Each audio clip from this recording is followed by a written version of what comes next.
at 6:52 this morning, the fog rolled in. That brought out a full course caution, but just about 20 minutes ago, things cleared up enough. We were able to go racing yet again here at Daytona. Now the 6 car on pit road because of an incident on a restart, and I saw that right front wheel very, very damaged. Let's take a look here.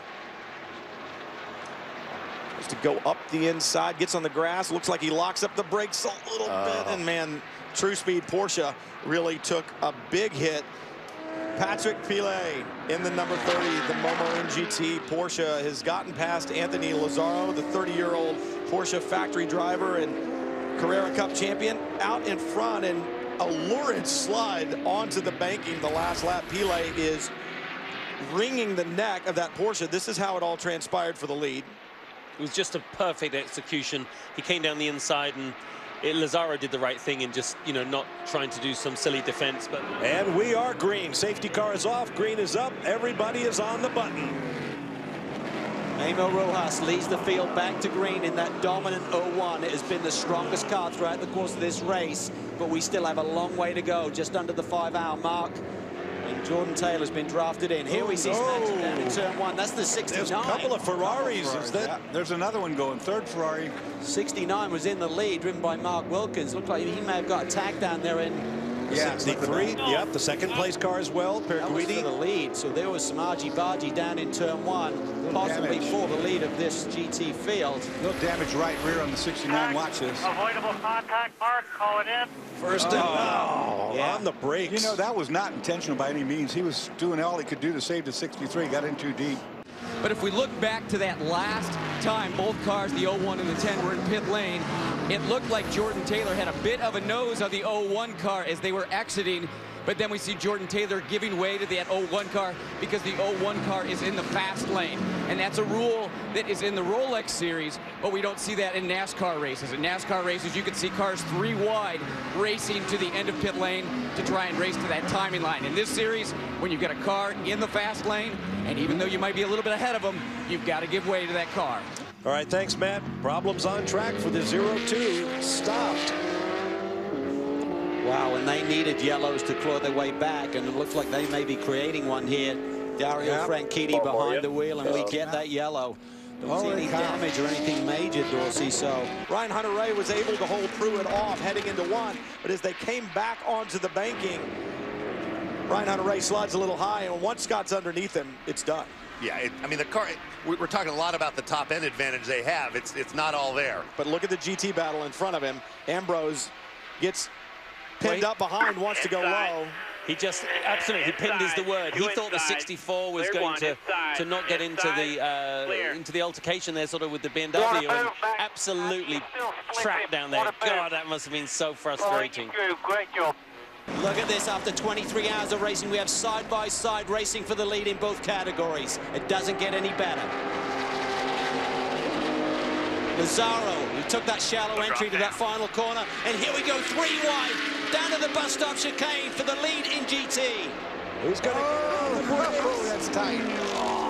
Oh, awesome. 1, 2, and 3 became 3, 2, and 1. We said Montoya's car's coming in. He's got half a car. He's going to take it in deep on the brakes. He has brakes to go. AJ takes it in even deeper. Squirming on the brakes. Allmendinger holds off Montoya. Fighting hard. AJ Allmendinger wants a second Rolex. We are green once again. Green flag in the air. You're racing, gentlemen. You notice on that pit stop, too, the Ganassi team took just about the same amount of time in the pits as the 10 car did, even though the Ganassi car changed tires in addition to fuel. Look at Allmendinger. He goes around the long way. Around Montoya, he takes 3rd spot. Barbosa is loose. Allmendinger will be on the attack here in the brake zone. Oh, and he's gone by the outside. Barbosa jumped the Look at this. He's going to try and ride the rim shot here. Will Barbosa get rid of it? No, gonna push him off for sure. So much being fair. Now he's got a radiator full. That's not good. But look at this. This is for the lead in GT, right behind that Daytona prototype. The Audi takes it in deep. Rene Rast going for his second consecutive win here at the 24. Won with Magnus last year. He wants to give Audi their first win. Grill completely packed, full of grass, and he's away.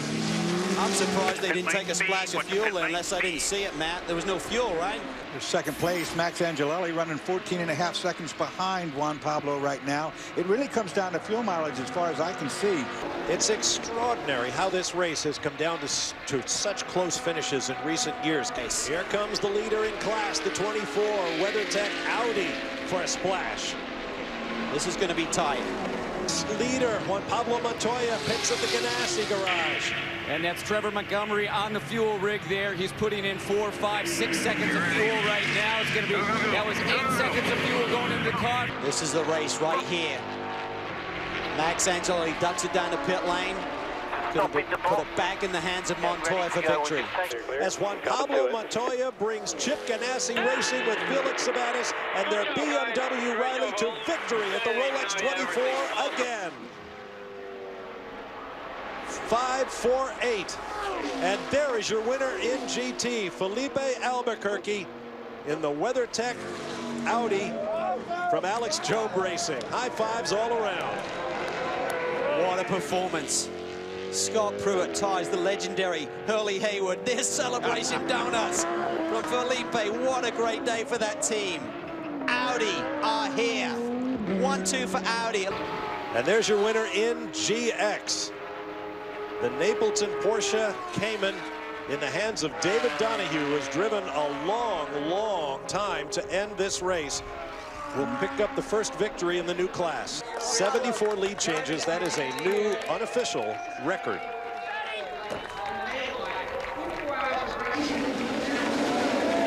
Now it's time to party.